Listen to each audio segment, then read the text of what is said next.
মন্ত্রী তজমুল হোসেনের হাত ধরে দৌলতপুর অঞ্চলের ডাহুয়া বালাপাথর এবং লতাশি বুথের সিপিআইএমের ৩ পঞ্চায়েতের বুথ মেম্বার সহ প্রায় ১৫০০ সিপিএম কর্মী এদিন তৃণমূল কংগ্রেসে যোগদান করলেন। এদিন দৌলতপুর অঞ্চলের লতাশি প্রাথমিক বিদ্যালয়ে এই যোগদান কর্মসূচি অনুষ্ঠিত হয়। লোকসভা ভোটের আগে এই যোগদান অত্যন্ত গুরুত্বপূর্ণ বলে মনে করছেন শাসক দল।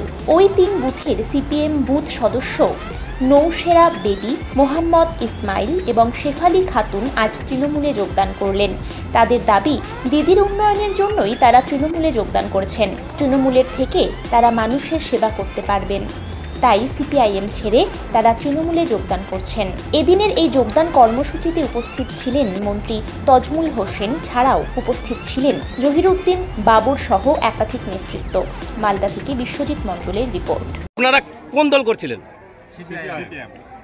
কেন তৃণমূলে যোগদান করলেন?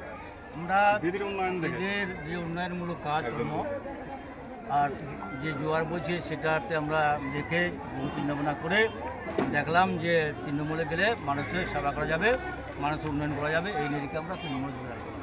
কি দায়িত্বে ছিলেন? দায়িত্ব শ্যামপুলি মেম্বার ছিলাম, ও পার্টির আমি পার্টি মেম্বার ছিলাম। কজন যোগদান করলেন আপনি? ৩জন। কি নাম ওর না? মোহাম্মদ ইলিয়াস আলী, রোশনা খাতুন, শেফালি বেবি। এরা কোন কোন বুথের মেম্বার ছিলেন? এরা আমি ডাওয়া বুথের মেম্বার, একজন লতাশি, একজন বালাপাথর। তো তৃণমূলে এসে কেমন লাগছে আপনাদের? ভালো লাগছে।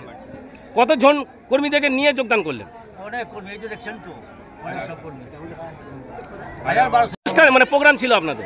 আজকে আমাদের জয়নিং প্রোগ্রাম ছিল। বালাপাথর, দৌলতপুর অঞ্চলের বালাপাথর, লতাশি এবং ডাউয়া, এই 3 বুথের সিপিএমের মেম্বাররা ছিল। তারা আজ থেকে আমাদের তৃণমূল কংগ্রেসে যোগদান করলো। তারা আজ থেকে আমাদের পরিবারের লোক। তাদের সুখে দুঃখে পাশে থাকার আমরা অঙ্গীকার করছি যে তাদের জন্য আমরা আছি।